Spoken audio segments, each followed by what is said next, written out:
Hello, traders. FX Pip Collector here. Today is Wednesday, April 22nd. This is my morning market breakdown of the US dollar pairs, including gold, and we also look at a couple of the yen pairs.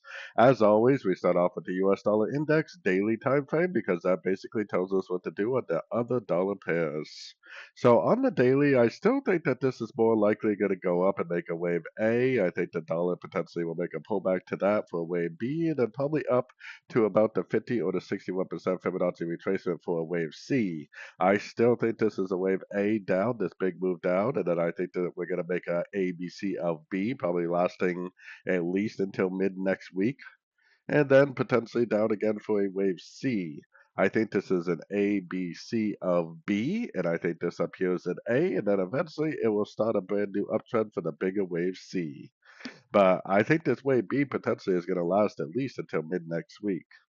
So going down to the 1 hour time frame, we definitely did break above structure on the 1 hour. I am bullish, so I have my Fibonacci retracement from here to here. I would look at the 61 and possibly the 78% as likely areas of support and areas where this potentially could end up bouncing back to the upside. So hopefully the dollar is going to continue to be bullish, like I said, going up for a wave A on the daily time frame, likely a wave A of B. If the dollar goes up for a wave A of B, then you would expect the same type of move on the euro dollar, pound dollar, Aussie dollar, dollar CAD, and dollar Swiss in its relative direction. So keeping that in mind, let's start off with the euro dollar. We'll head up to the daily time frame. Euro dollar definitely did break to the downside. For now, I just have my Fibonacci retracement on the wave up, the most recent wave. But more than likely, it's going to end up being a pullback to this whole wave. And then more than likely, it's going to do this, and then probably this, and then this, just like what I showed on the US dollar index. So I would expect over the next several weeks for this to make a pullback to this last move up, probably an ABC. Whether it's an ABC of B or whether it's an ABC of 2, it really doesn't matter because you would trade it exactly the same either way. So going down to the 1 hour time frame, I am technically looking for shorts. Like I was saying yesterday, I mean, if this is a wave three, then it really shouldn't break structure to the upside. So if it starts breaking this high rate here with momentum, then that may have to change that plan. We may have to go back to being bullish. But as long as it doesn't break this high rate here, I'm definitely going to be bullish. I would definitely be looking at this move up right here as possibly a pullback within a downtrend. So keep an eye on your 78% Fibonacci retracement. That's probably going to be the biggest area of resistance. That's right around the 1.1765 area. So keep an eye on that area to see if we do get a turn to the downside. If we do, I definitely would take it as a short. So moving on to the pound dollar, we'll head back up to the daily time frame. Same exact type of analysis on the pound dollar. I would kind of expect us to be going down like this for like a wave A and then probably up for a B and then down for a C. More than likely making a pullback to this whole move up like an ABC of B or an ABC of 2, just like what we showed on the dollar index. So going down to the 1 hour time frame, just like the euro dollar, if it breaks above these highs, then that may invalidate that higher time frame count, and we may have to go back to being bullish. If it goes up and breaks it and then instantly rejects it, that's still a very bearish outlook for me. So keep an eye on your fibs. I mean, we are definitely at near the 78%, and it possibly could even take the high, but then like instantly reject it and then end up going down anyways. So I am for sure still looking at this move up as likely a pullback within a downtrend. We just have to be careful because if it does break and hold above here, then there's a chance that it may actually go up and make new highs on the daily time frame. So be careful. There's really not a whole lot of evidence that it really is going down besides that engulfing move that we have on the daily time frame. So moving on to the Aussie dollar, pretty much exactly the same analysis as the other two. If this really is what it looks like it is, then it should do this, and then potentially this, and then potentially that over the next several weeks, making like some sort of a pullback to this whole move up, likely either a wave B or a wave 2. So every single one of these pairs is based, the analysis is based on what I learned from analyzing the dollar index. Going down to the 1 hour time frame, if it breaks above here, then that definitely does change things. But as of right now, I am definitely looking at this move up as likely just a pullback to this last move down. I'm watching the 78%. If it does, react to that area, especially if it breaks to the downside, then I definitely would take it as a short.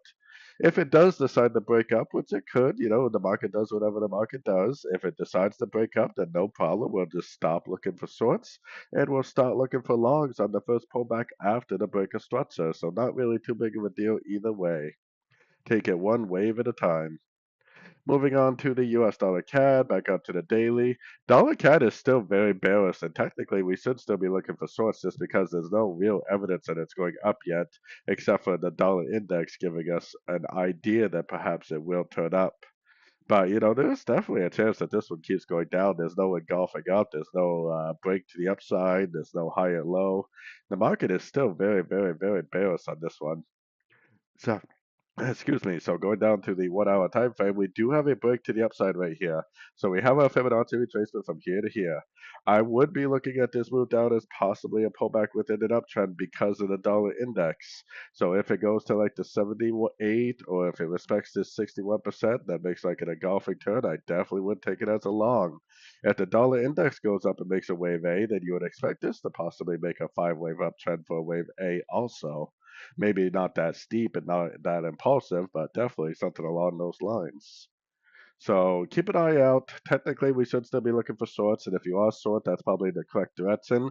But keep an eye on your 61 and 78% to see if it does end up turning at those levels.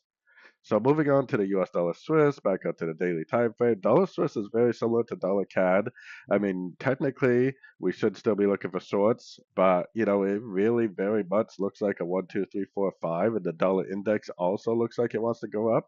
I still think there's probably a pretty good chance that over the next several weeks, this is also going to make a wave B and a wave two, or a wave two, just like the dollar index, I think, will. The problem is that there's no engulfing up, there's no break of structure up, there's no higher low yet, at least on these higher time frames. Going down to the shorter time frames, I mean, technically, there's not even a break of structure on this time frame either.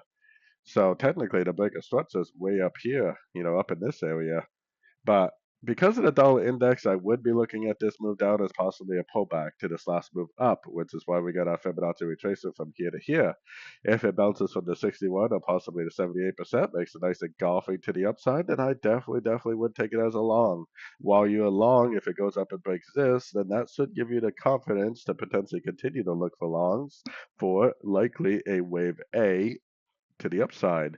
And with the wave A should be an impulsive move making higher highs, higher lows. So seems to me like more than likely the dollar is going to make a wave A over the next couple days. So moving on to gold. Gold has been very, very rangy, and it's most likely because of what's going on with Iran. Obviously, gold is really highly affected by that.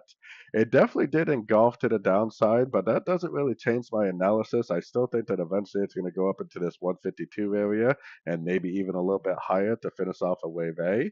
This is probably some sort of a triangle or something. If you go to sort of time frames, I'll show you what I mean on like the 1 hour time frame. If I zoom out a bunch, the gold has literally been making nothing but three-way patterns. 1, 2, 3 waves up, 1, 2, 3 waves down, 1, 2, 3 waves up, and then it just recently made 1, 2, 3 waves down. So when you start getting these 3, 3, 3, 3, 3 patterns, usually you're looking at some sort of a triangle.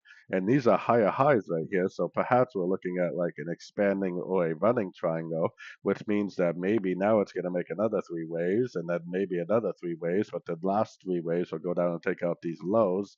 And then it'll end up continuing the higher time frame uptrend.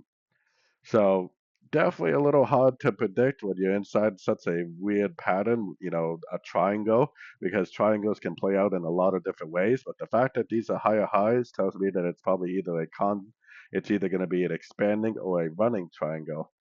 So if it's going to make another 3 waves, then you would expect to see a pullback now to the last impulsive up. And then you'd probably expect it to go down to a fib level and then make another impulsive up like this for another 3 wave pattern, like another ABC, and then maybe start another move to the downside. We'll see. I mean, gold is definitely still very rangy, and until it breaks out of this range, I would expect it to just continue to make 3 wave patterns. It's probably like an A, B, C, D, E pattern on like the 4 hour time frame, or a W, X, Y, X, Z pattern. And like I said, it's probably either an expanding or a running triangle on like the 4 hour time frame, or if you zoom out a bunch on the 1 hour time frame. So definitely keep an eye on your Fibonacci levels. Those are going to be your best areas of support. Moving on to the US dollar yen. US dollar yen is back to being bullish in my opinion, and I still think that it's going to hit about this 161 to 160.8 area because this is a weekly time frame Fibonacci level that never did get hit. Once it hits that, I wouldn't be surprised if it really does make the real turn, but we'll take it one step at a time. And right now, it is definitely still very bullish.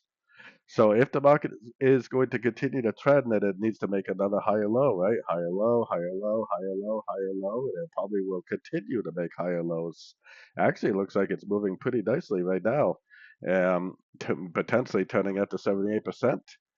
Another higher low. Every time you get a pullback, put your Fibonacci retracement on the last move up, and then expect that move down to be a pullback within an uptrend. So if it does something like this, put your Fibonacci from here to here, and expect this pullback to be a pullback within an uptrend. As long as the market really is continuing to trend, and this potentially is a 1, 2, 3, then it should continue to make higher highs and higher lows, especially. It should definitely continue to make higher lows. So moving on to the euro again, we got a little bit of a mixed signal between the yen pairs because technically this one is still down, and it's either going to go down and make a pullback to this move up and then later on continue up, or you would expect maybe it to start a brand new impulse move to the downside if this really is the end of a wave B. There's not really any real evidence that wave B is over. So it could potentially just, go down to like the 38 or the 50% and then just continue the uptrend. So not really a whole lot of evidence that this big wave B is potentially over.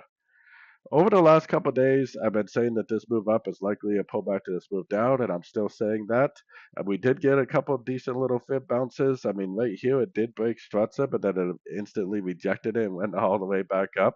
So maybe that break of structure is significant and telling us that that's the end of the A, and then this is the B, and now we're in like a wave C, which is going to go to one of these fib levels and then turn down, break structure like this, or maybe go up to 78% and then turn down and break structure like that. But I definitely am looking at this move up right here as potentially a pullback to this move down. So I, as more of a mid time frame trader, trading like the 1 hour time frame range, I am definitely still keeping an eye out for sorts.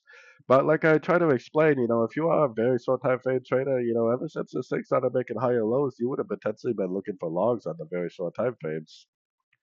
So moving on to the pound yen. And the reason why I say that different because the pound is quite a bit stronger right now, and the pound is actually making higher lows on the candles again. The pound could make a lower high right here, but the market flow is back up. And because the market flow is back up, this thing could easily go up and take out the previous highs. I'm actually thinking that it might go up to the 38% right here, right around the 216 area, before it actually decides to turn back down. But we'll keep an eye on it, right? So going down to the 1 hour time frame, this is where we potentially want to keep a good eye on it. So we put our Fibonacci retracement on the whole move down. We're at the 78% now. If it turns down and breaks structure at this level, then I would definitely become bearish and I would start looking for sorts. If it doesn't do that, even if it does turn down, but then it makes a higher low and just continues to make higher lows up towards that 38%, that may be the more likely scenario. Maybe it's going to go up to about the 216.1, 216.2 area to, take out these highs, potentially grab some liquidity before it potentially does make a bigger turn to the downside. So the pound yen and the euro yen have kind of lost their correlation a little bit because the euro yen is technically still down and the pound yen is actually up on every single time frame. So we got to be a little bit careful. More than likely, it's the pound that is causing the pound yen to be much stronger than the euro yen. So, anyways, if you would like to follow along with all my trades and be part of a great trading community on Discord, definitely check out my website, fxpipcollector.com. And as always, thank you for watching and happy trading to everyone.